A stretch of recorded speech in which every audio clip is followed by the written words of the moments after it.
Hey, everybody. Welcome to another episode of Low Keys. We're so happy to have you all here. We're going to do a little pre-show action while people trickle in. I want to show you another interesting object. Let's see. Okay, Hold on. okay. I gotta grab it. Regular corner. Yes. So, this... Oh, Oh. I'm flipped. Hold on. Let me flip myself. Dun, dun, dun, dun, Anytime you dun. flip. I know, but then I have to unflip because then if I'm looking this way, then when we do the camera in the office, then it looks like I'm looking the wrong direction. So I always have to flip it too many times. All right. So if I bring back here, so this, speaking of flipping, this is called a flip clock. Yeah. Nice. And one of the cool things, this is one out of an old clock radio. So you can see back here, I just cut the wires.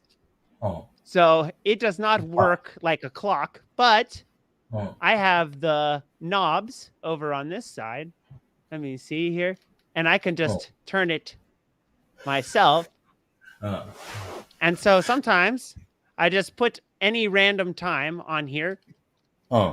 And then sometimes I can also set the alarm feature, but it doesn't work. But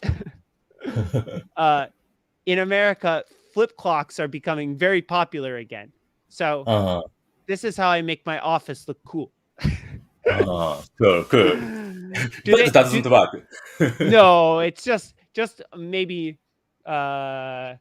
just a toy at this point. But do they have this type of clock in Japan sometimes? This style? Yes. My grandma has that. And I like that feeling of clicking. So also in American restaurants, sometimes they have a little box like this big. It's the same thing, but it has little advertisements for local stores. So maybe it says Joe's Grocery Store or Sam's Auto Repair. And it goes to shows the ad, and then it goes clunk and next ad. Clunk, next ad. But very old style advertisement. Maybe 1950s or 1960s. So now it's very rare to see that type of advertisement, but flip ad. Flip ad. Nice.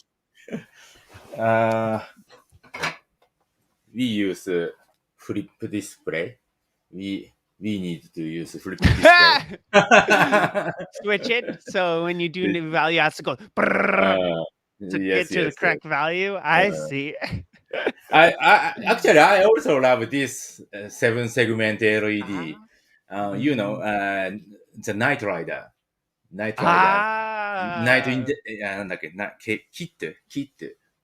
Rider. Black have many 7-segment LEDs on dashboard. Night Rider sound has to think about it. It's interesting to think that in Night Rider time, 7-segment displays was the feeling was the future. Now, yes, that's right. No. You see 7-segment display, it's like, that's old technology. Retro future. Yeah, exactly. But really, the best displays are those, what do they call it? VFD, the vacuum fluorescent. VFD.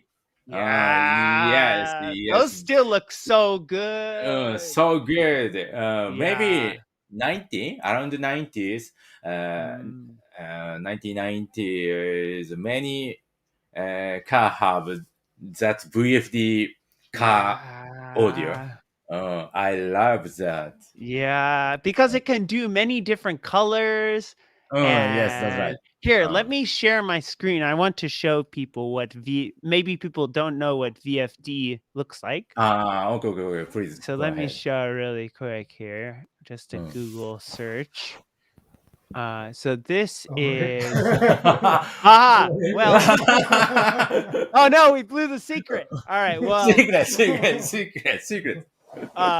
So this is an example of a VFD display. Let's see if I Ah. can But copy. actually, that is, I think, very modern. VFD. Yeah, that's a very modern one. But they Very can do modern. things like this, where it's like custom graphics. Or let me see if I can find one. Yeah, like very complex. Yeah, with movement. So let me see if I can. 1 second. I'll bring this up full screen and I'll zoom it in. So this is like a very complicated VFD display.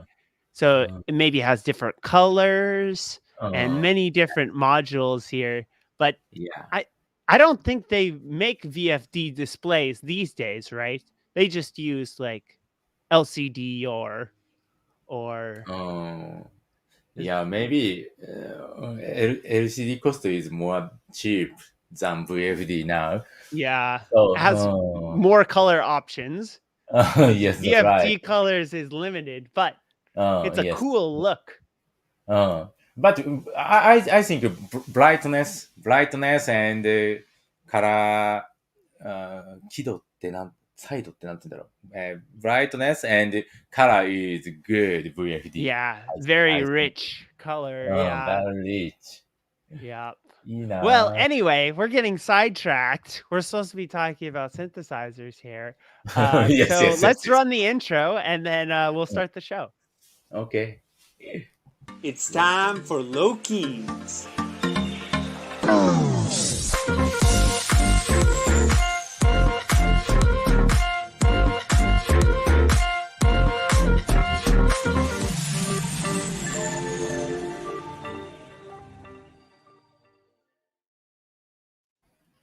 All right. Hello, welcome. Hey, everybody. We are thank you. so glad to have everyone here. Thanks for joining. And yeah, so we saw her for a split second in our pre-show, but we're very happy to have AVRILCADABRA here on the show. And so let's go to 3-person view, 2-person view. Let's add 3rd person, 3-person view. Can we do it? We got to make room. Make space in the matrix. Do we just have 2? Can we have 3 people? Okay. じゃあ、アブリル片村さん。先にイントロを流していいですか？はい。イントロ先に流していいですか？今イントロ流れ。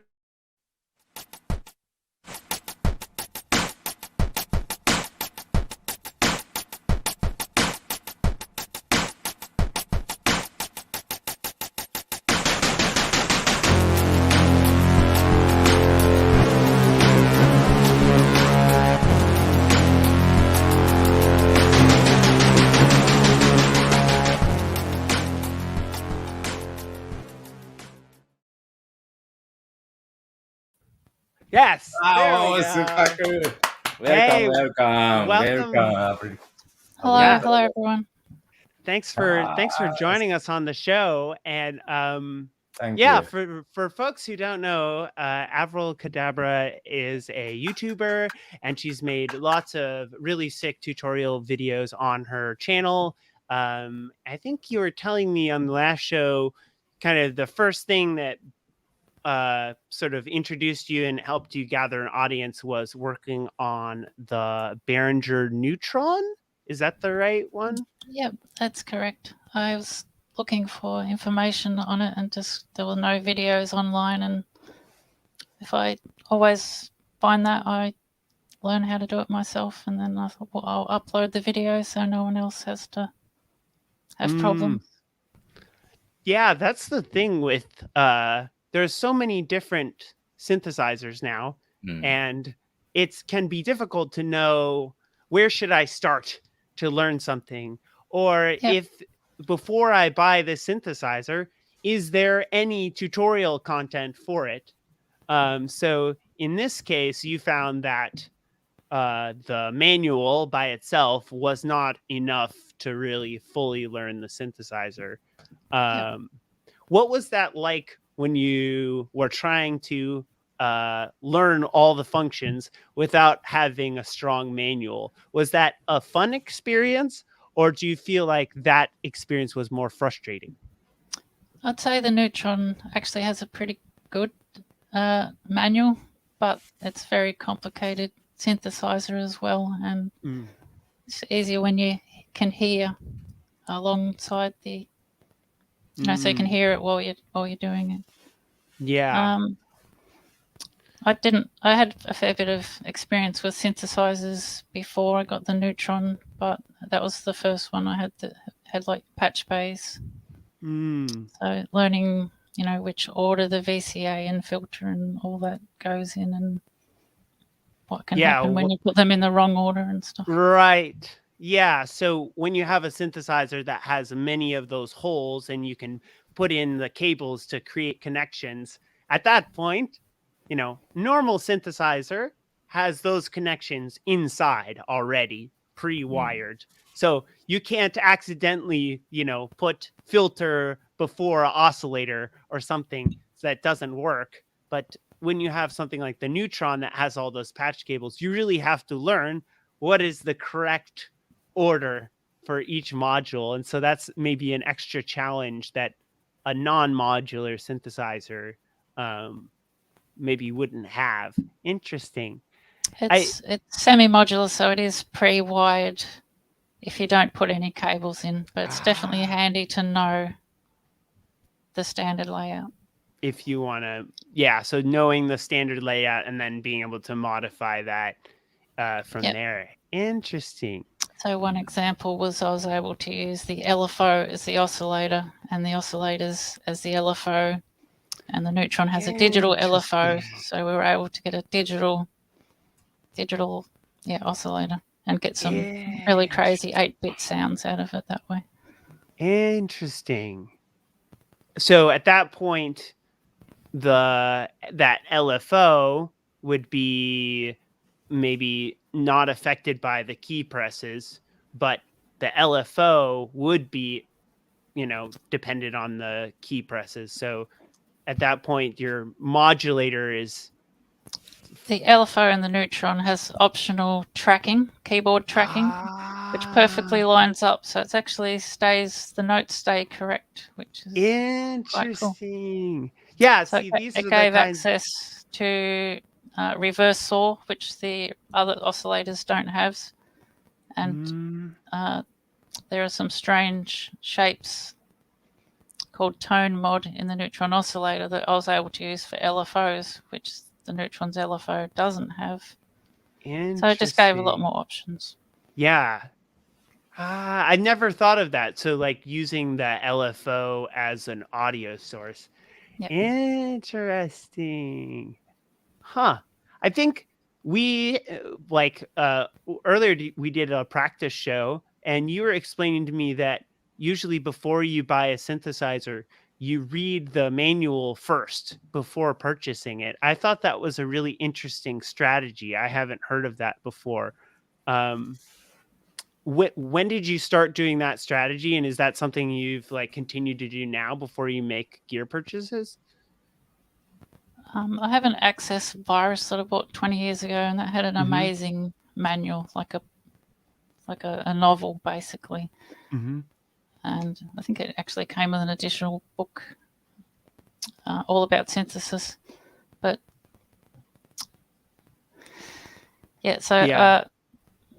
that made me enjoy it. So now when I'm purchasing a synth, I will download the manual if I can, and I'll go through it and make sure nothing's not going to irk me when I get it home too much. Yeah. And then look at areas that I will want to dive into and get excited about. I have so many manuals on my phone and on my computer of synths that I haven't bought yet or decided not to buy because of the manual. So yeah, I think I enjoy reading the manuals. Yeah, I think most people don't, and that's why I do all right on a YouTube channel, because I read the manual and then I just make a video explaining it simpler. Interesting. And actually demonstrating, because it's one thing if you see in a manual just step 1, step 2, step 3, step 4. It's a whole nother thing if you see like a video demonstration of how to do that.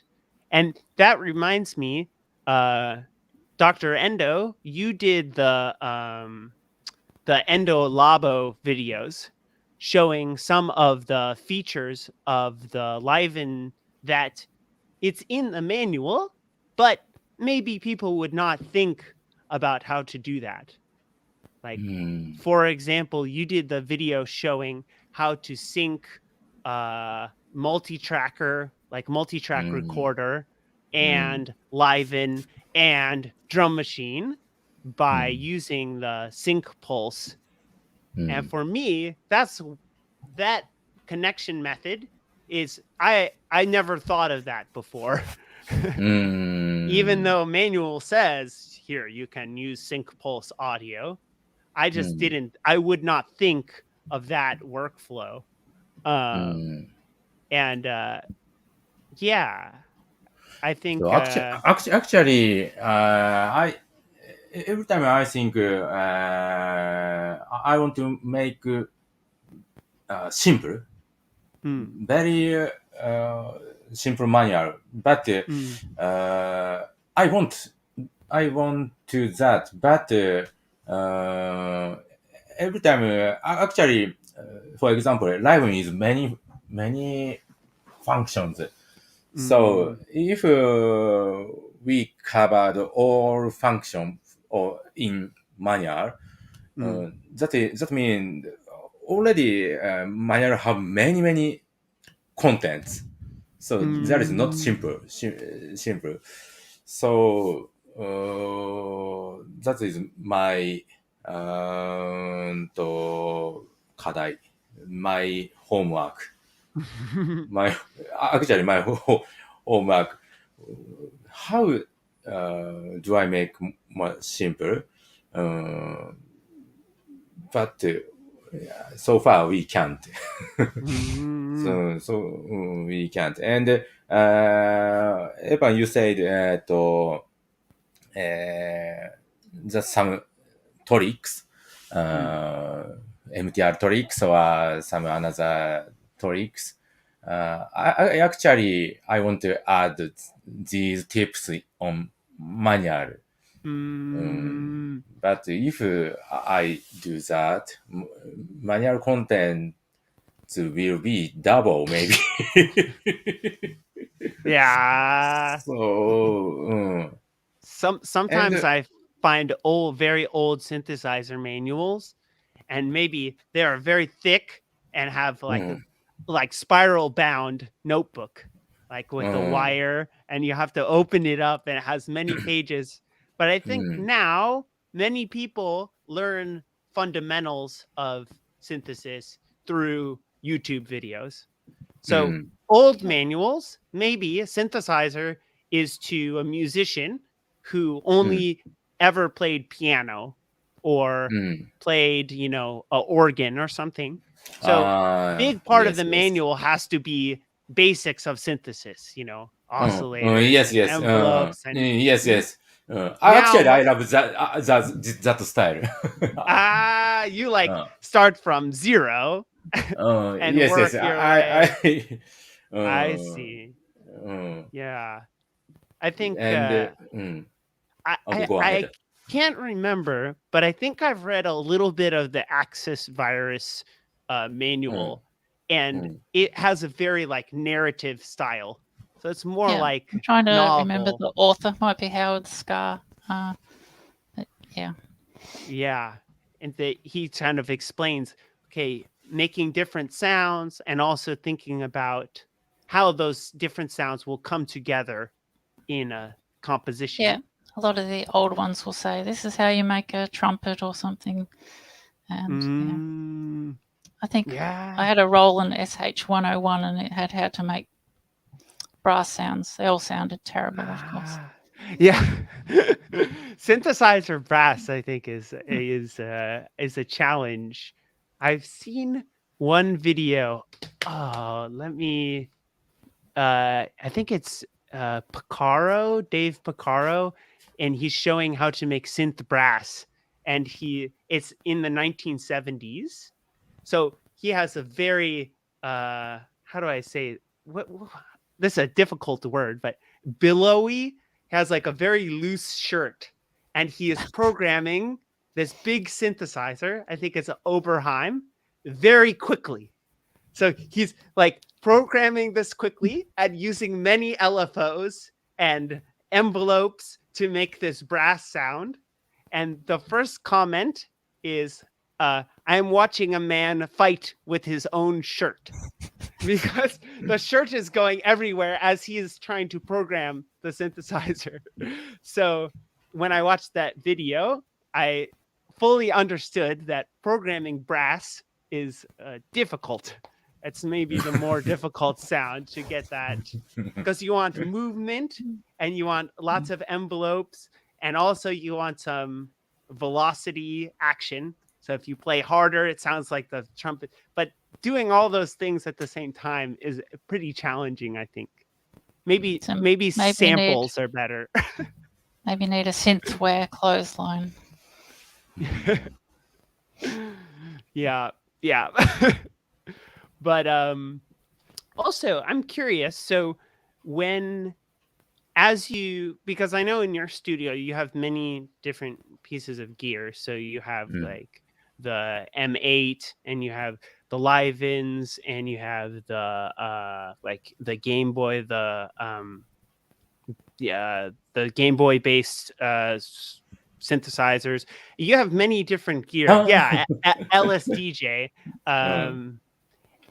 So all of those different hardware products have different interface, have a different idea of how to sequence, and different, if it's a tracker interface or accepting MIDI or a conventional sequencer. Do you feel like every time you learn a new piece of gear, does that help you with the next piece of gear? Or do you feel like each time it's starting from zero? I definitely learn tricks off one synth. Learning how to patch the neutron, for instance, helps me with doing sound design on other synths. And things I learn on other synths, I can go back and get ideas to try that on the neutron. So flipping around between them. I think the thing with different synths is each person thinks differently. So there's no perfect synth for everyone. So what's quick and easy for one person might not be quick and easy for another person. So I get along with Electron products pretty easy without having to use the manual. But on like the Akai Force, sometimes it can take me an hour to do something that I should be able to do very easily. And that's why I mostly use hardware synths, because with like Ableton Live and stuff, I just spend most of the time Googling how to do something simple instead of making music. Yeah. Interesting. And it makes you think that in some ways, the heritage of like the synth inherits the logic and whatever synthesizers made sense for the designer. So in some ways, the Liven series should make perfect sense to Dr. Endo. Yes. Some things don't make sense to me. So one example would be yesterday I was using the 8-bit and I was just punching notes into the sequencer, and I was trying to remember how to do the tie, to tie the notes longer. And I always get stuck on this, but then I remembered the record button has to be lit. Yes. I don't know why, but that always trips me up. Yeah. So that's something that when I was first learning the tie notes also was challenging. That's the logic of, record has to be on, otherwise tie notes don't work. Yeah. Yes. Tie note is important feature of Liven series, actually. When we started Liven series, I learned cork volcas or something, another similar gears. and maybe there is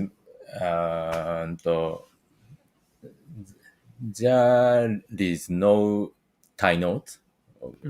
Almost products have no tie notes, so that is actually hard to implementation.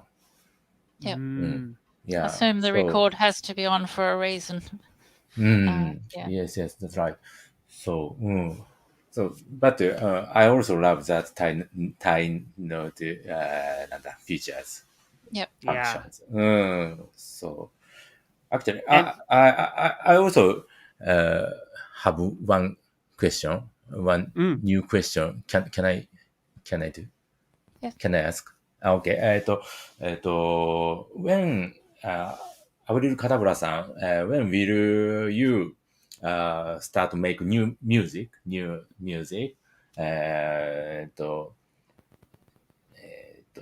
How do you get inspiration? Inspiration of music from sound or from beats or from another thing? A mix of both. Sometimes, like I was watching the new Spider-Man movie the other day, and there's a good song at the end of it that has great drums, and it's like, yeah, I should go home and write some music like that. Other times I'll just be doing sound design, and just the sound design is enough for me to get an idea of a song. So it depends. Sometimes it's from sound design. Sometimes I'll make a melody. Other times I'll start with the drums. And other times I'll mix it up and think, okay, I need a new idea. Maybe I'll just try and write the best bass line I can write and then see what happens from there. Yeah. Yeah, I agree with that because especially now, there is software that allows you to separate vocals and drums and melody. So sometimes if I want to learn how to make drum patterns better, I will just take a song that I like and I listen. Oh, I like the drums and I want to learn how to program a similar pattern. And I will separate the drum track only. And so I can listen to that and try and make something similar. And in the process of that, in the process of trying to make something new, I cannot make it perfectly. So usually by the time I'm done, I have something that maybe has a similar groove or feel, but it really feels completely different because the samples are different, or maybe I added notes. Oh, maybe this should have, I think that's a good way to learn, especially with synthesis, is listen to something, see how close you can get, and then take it in a different direction. That can be, for me, a very useful technique for learning synthesis and also for making a new song, or because that's how music has always worked, right? You're always taking in new music. Yeah. Yeah. You never really fail. You're just making something your own. Just tell people you did it on purpose. Yeah. That's true. Yeah. Actually, sorry, go ahead. No, go ahead. Actually, Liven series mainly Liven series has two software platform. One is 8-bit Looper style platform, and another one is XFM style multi-track platform. Actually, Liven series has two software platform, and which is good for your creation. I think the 8-bit warps is a lot easier for me to get into, and I find it a lot more playful because you can just live play into the loops and it gets a bit of that loose feel instead of the hard sequencing. And and then if you turn it off, you come back, the loops are gone. So you always got to just be positive and just see what happens each time you turn it on. Whereas with the XFM, you might be building up something you've been working on previously and just keep adding to it. Or it's a lot more methodical with the XFM, where if you just sort of want to have fun, I sort of go towards the 8-bit warps. Yeah, there's the kind of fun looseness that gets recorded because with the sequencer, everything is on note. Even if you use swing or use a groove file or something like that, there's something about that kind of playing in. And also, if you're doing on the XFM to make variety, you can only use, well, random, but you can use parameter lock. But with the 8-bit warps, you know, with parameter lock, changes are recorded on every note. So the resolution of changes is sort of limited, right? It's just kind of like... It's a bit steppy sometimes. Yeah. But with 8-bit warps, because it's recorded to audio, you can do a smooth filter sweep or change something about the engine in a smooth way because it's just recorded to audio.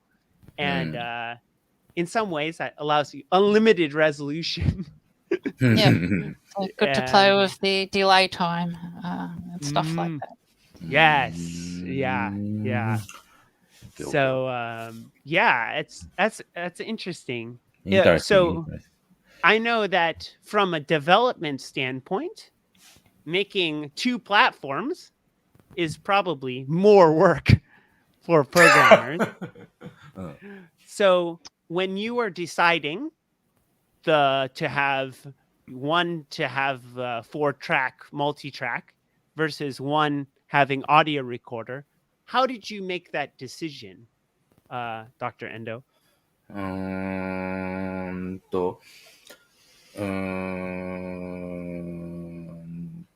So when we start to development of XFM, XFM is FM synthesizer, you know, of course. So that meaning is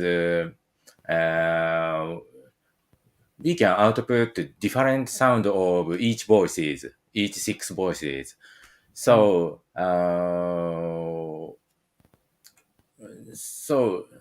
at the time, actually we discuss about platform Looper or multi-track.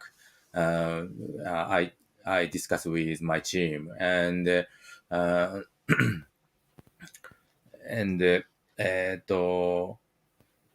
6 voice is not too much. But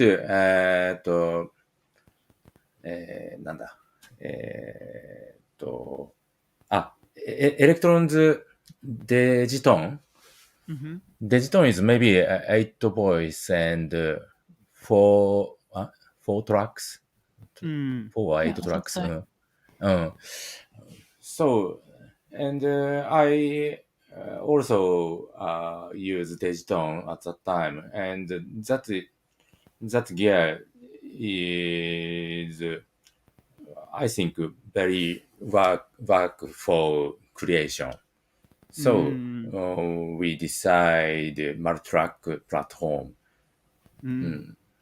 So and actually at the time I also think about the number of tracks. Maybe 8 track is more easy to make music because you can assign another sound each tracks. So one track is kick and another one is snare or another one is hi-hat. So but liven has no much buttons. So So we decide 4 tracks, but we need to add sound lock function. Same as parameter locking, but sound locking function is you can put sound that you just heard sound. So yeah, it なんつったらいいんだろう allows ね。 you to switch the sound that's playing, so you can have more than one instrument on one Yes, track. yes, yes. One track, Because one you can track. switch. Yes. Yeah, that's So- interesting. I think 8 tracks would be a lot to have on just to manage. Some yeah. interesting. Sorry, just the Commodore 64 has 3 voices at a time, so all them songs on that were 3-track. So you had to really balance, but you could put the kick on one track and then put it on the other one, just wherever you found space.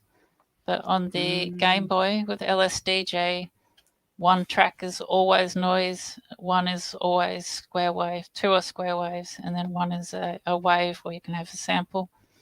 So they're always, set in the tracks. So that's 4-track, but the XFM, at least when you're using the XLab, you can freely switch instruments per step, and you can fit a lot in 4 tracks. The M8 has 8 tracks, but I often don't use 8. I'm happy to say, no, I'll use 3 today, or I'll use 4.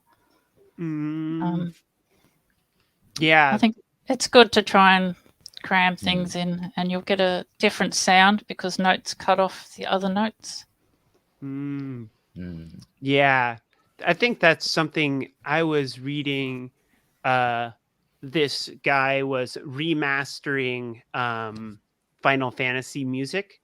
He was trying to recreate it with the same samples, but higher sample rate, with a normal sampler. And one of the things he found that made it sound the same was the way that the samples cut at the end. The end of the envelope was very important, because if he was using a modern sampler, has unlimited voices, then that effect of samples being cut off as a new sound starts was not present. So he had to learn how to make volume automation on each one, and so that the sounds sound correct. I think what you're saying is right. There are some advantages to using limited hardware and trying to fit in as much sound as possible. It's sometimes less intimidating as well, because if you open Ableton and you can have 100 tracks or whatever, it's like you get, this is too much. I don't know what I'm going to do. So it's just... that's a good point. And also, I find that sometimes when people use DAW for music, they share a song with me, and it looks like they just kept adding layer. And then afterwards, they try and do a mix of everything. And mixing that music, very difficult. Yeah. And anything more than 8 tracks, I think, requires a lot of thought into mixing with EQs on everything and side chaining. But especially 4 tracks, you don't have to worry about that so much. Yeah. If you pick 4 sounds, they have lots of room in the frequency spectrum to exist. Just pick a different frequency on each of the 4 tracks and you're good to go. Yeah.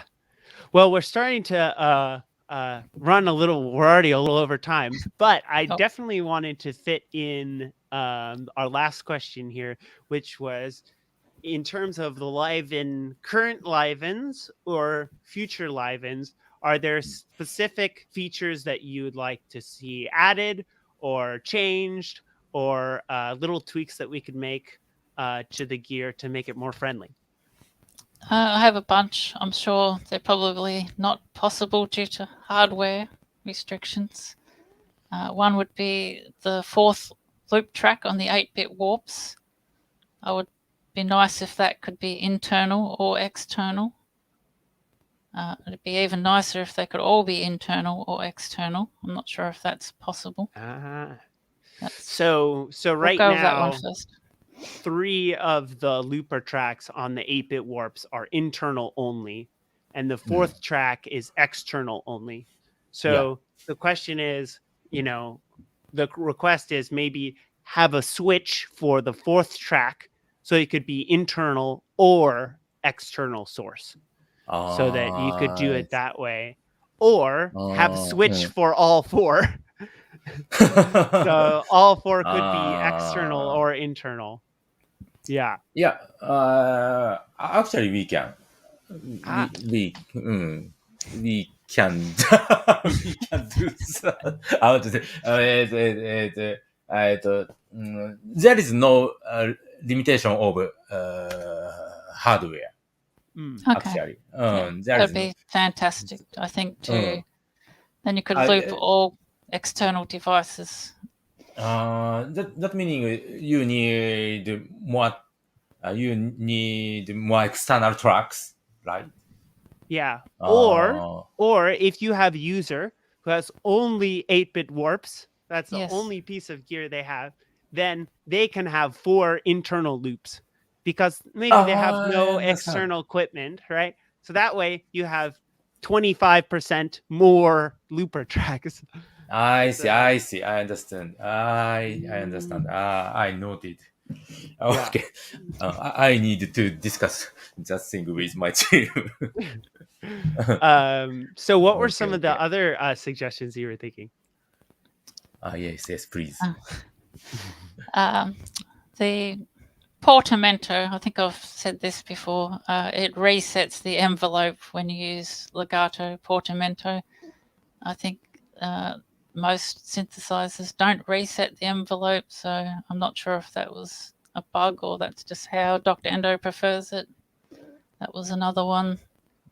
So in the voice mode, there's mode, like the Portamento mode. And usually with other synthesizers, when you're in Portamento mode and you press another note, the volume envelope does not reset. So it stays on sustain stage. But there is 2 mode of Portamento.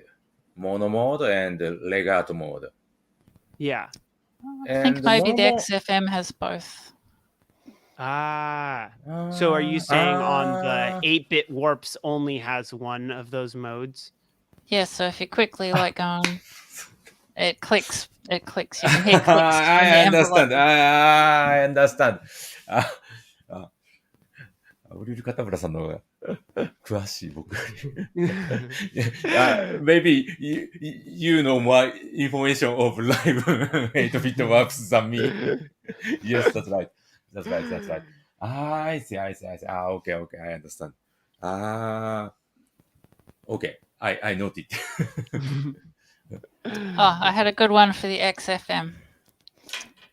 By default, every time I go to turn the cutoff knob, it says off. And I wish it would be low pass. So when you start a new pattern in the XFM, the filter mode by default is off. And so when you are starting a new pattern, many people just expect default to be low pass. I understand. So maybe new user and experienced user always reach for frequency knob on new pattern and it's off. I see. No one wants to use off. Yeah. I see. Yeah. So maybe off usage is very rare situation. Or maybe fully open low pass is also off. I was wondering if fully open was the same as off, or if I could hear a slight difference. Yeah. Maybe we should modify that initial setting. I think so. Because I it's think just kind of when you're in a jam and you're just like, oh, I'm going to just turn the cut off, and it's like, it kind of breaks you out of it because it's off and you go, oh, I got it. Yeah.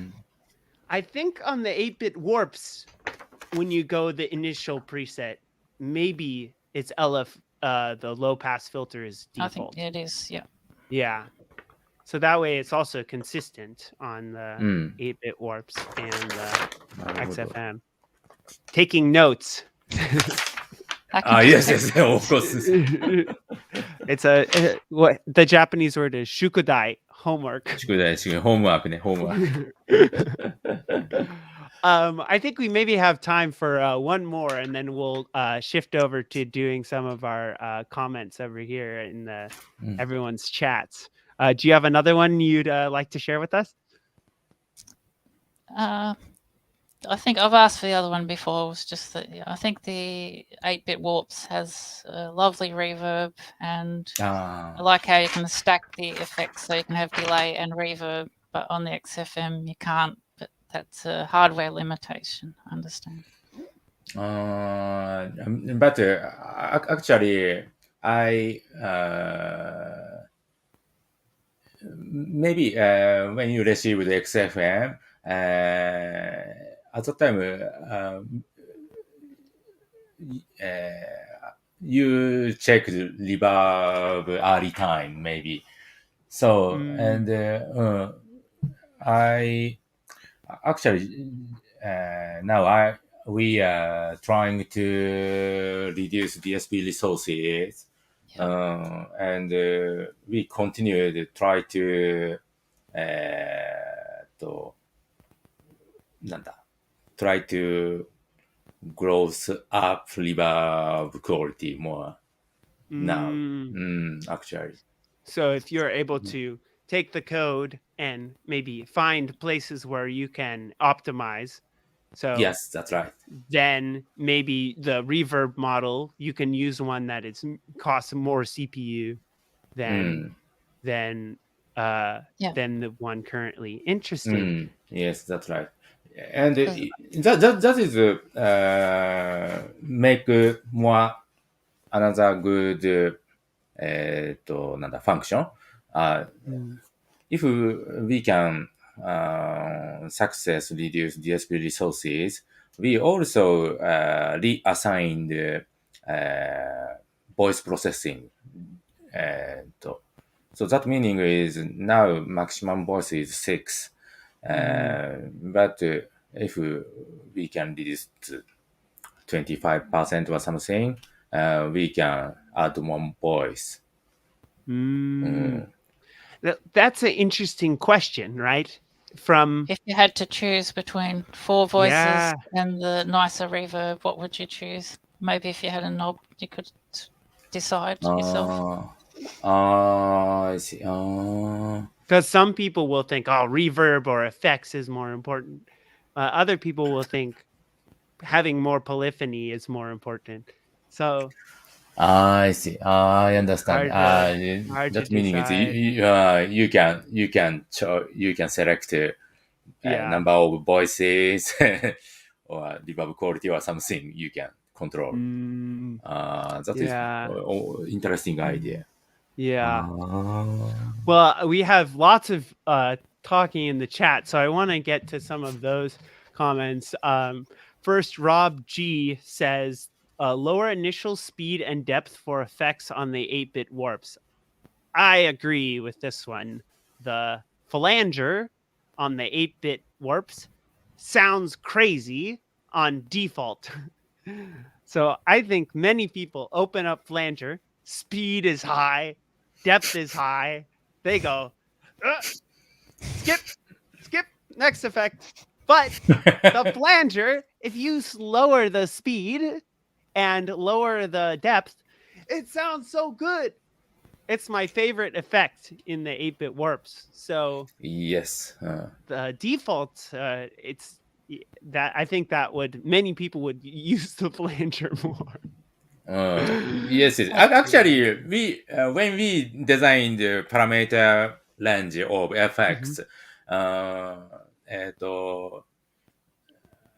I focused 2 things. One is useful for sound making. And another one is used for sound effects and SFX style. So range is some effects range is too big. Flanger also and delay also. So maybe So- sometimes if you want to make a drum sound or a effect sound, then you want a very high value or speed or depth. But in other situations, if you just want it to be a part of the sound, Yes, that's used for live performance or something. Another interesting. side is used for music creation, sound creation or something. Interesting. So we designed sometimes too big, too huge range. Let's I think in the see. 8-bit warps, the LFO for the FM synth is also quite fast. Just by default, you turn it on and it's like, Yeah. なるほど。 Yeah, I think sometimes when I was demonstrating at the NAMM show, I had to say, oh, okay, first let's turn down LFO speed because then they understand it. But if you start with very fast, users just go, "Whoa!" But oh, interesting. So let's see. Comments? Let's see. Rob G coming out with the hitters. He said, could the 8-bit warps display effect with the first press of the button, like the XFM, instead of switching? That's a very interesting and specific suggestion. So what he's saying is, when you are holding down function and switching the effect type on the first press on the XFM, it displays what effect is active first before switch. But 8-bit warps, the first press switches to next effect. So on the 8-bit warps, if it is the same, first press just display, then switch.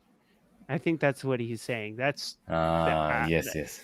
You can tell that people actually use our gear because these are very specific questions. Yes. Let's see if we can find any other ones in here. Questions.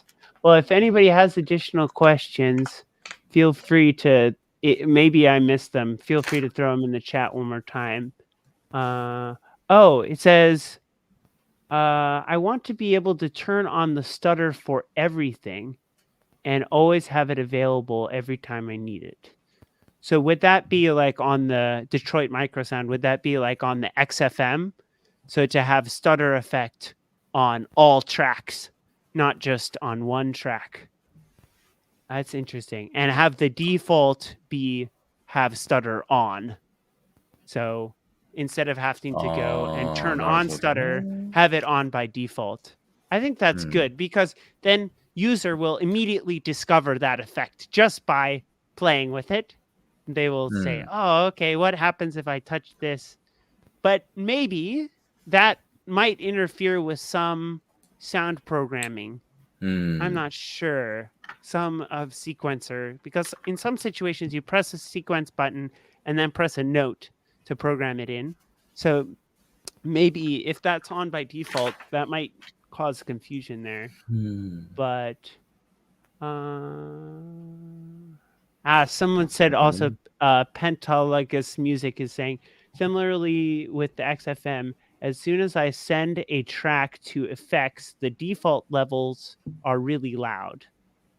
The effects are great, but maybe need to start more gently. So maybe the input levels on the 8-bit warps by default is maybe a little bit too high. I think on the XFM, between the different effects, some are louder than others by a lot, so it can be a bit jarring when you're flipping through the effects types. So maybe some balancing should happen to, like, after the effects so that you don't switch to an effect and then it blows you out. These are all the great little like suggestions for like that maybe we don't think about that we love to hear these kind of things because many of them are not so difficult to fix, but you don't know that they're there. Actually, so. But my homework is too big. Lots of homework. Pentalagus Music is asking AVRILCADABRA, how did you first get into making music via the tracker method? Because, yeah, it's maybe a less common music making method nowadays. So I grew up with playing games on Commodore 64, and then we got an Amiga, and I had briefly used Fast Tracker just to make songs, but I wasn't that into it, but I understood it and I remember how to do it. So it wasn't until a few years ago when I was getting nostalgia to make 8-bit music again that I was like, I need a tracker. And you know, they're mostly all online. So then I sort of gravitated towards the Game Boy with the tracker and ended up with the M8 tracker from there. I know one of the questions you were going to ask was how similar is using a tracker to using the livens, etc. I think Electron started out, I think their first product was the SID station, which had the Commodore. So they're heavily influenced by trackers. And when you are parameter locking per step, I think that is one of the strongest features of a tracker. So the fact you can parameter lock per step on the livens gives you kind of that tracker workflow, even if you aren't like seeing the hex numbers. But if you can imagine it in your head, then yeah, I kind of envision the Electron devices and like the XFM in a way like trackers. Interesting. Not saying it's a tracker, but the parameter lock is definitely. In some ways, it's like a family tree. You know, if you know, Commodore 64 was, you know, original, and that then influenced Electron and the SID station, and then their features, and then when Dr. Endo was starting to think about the Liven series, some of that was influenced by Electron. So then Electron influenced the Liven. So in some ways, there's a through line going from Commodore 64 all the way down to Liven, even though it's complicated family tree. There's some relationship there. Interesting. So somebody's saying, I don't know if this is even possible, but could there be a white noise wave effect for the 8-bit? I know you can make stuff sound like it with the FM, but using other engines would be cool. So maybe I think you could do, you know how maybe you would do that is on the so there's a mode in the 8-bit warps where you can make your own waveform. Oscillator. So you can make your own noise waveform that way, and then use that as a noise source. So that's one of the features that hasn't been covered too much in video content, but it is possible to program in your own waveform step by step. So that might be a way of creating a noise source that you can use with the other engines. I would try 3 different ones with the morph and then try and morph between them to get a moving sound. I'm not sure how well that would turn out, but that's what I would try. Yeah. Yeah, that is a good method. All right. Well, as usual, we're always a little bit over time on the show, but I want to thank AVRILCADABRA for coming on the show and sharing with us your insights about using different types of gear. I was glad to be here. Thanks for inviting me. Yeah. I love the innovation of the Sonicware products. and I'm excited to see where they go in the future. Well, we were saying before the show, I want to tell you about future products, but I can't. So there's definitely a lot of things in the pipeline, and we're excited to see how you use it, AVRILCADABRA, and all of our users. So, yeah, thanks everybody for joining us. Keep posting your stuff to social media and tagging it with Liven, XFM, or 8-Bit Warps. We love to see what you create. And we're going to have another show on Thursday, same time, 6 p.m. Pacific, 7 p.m. Mountain, 8 p.m. Central, 9 p.m. Eastern, and 11 a.m. Japan time. And so we're, well, that's 11 a.m. on Friday. So it's the next day or same day. Anyway, time zones, how do they work? Thanks, everybody, for joining us. And yeah, we'll see you on the next show. You.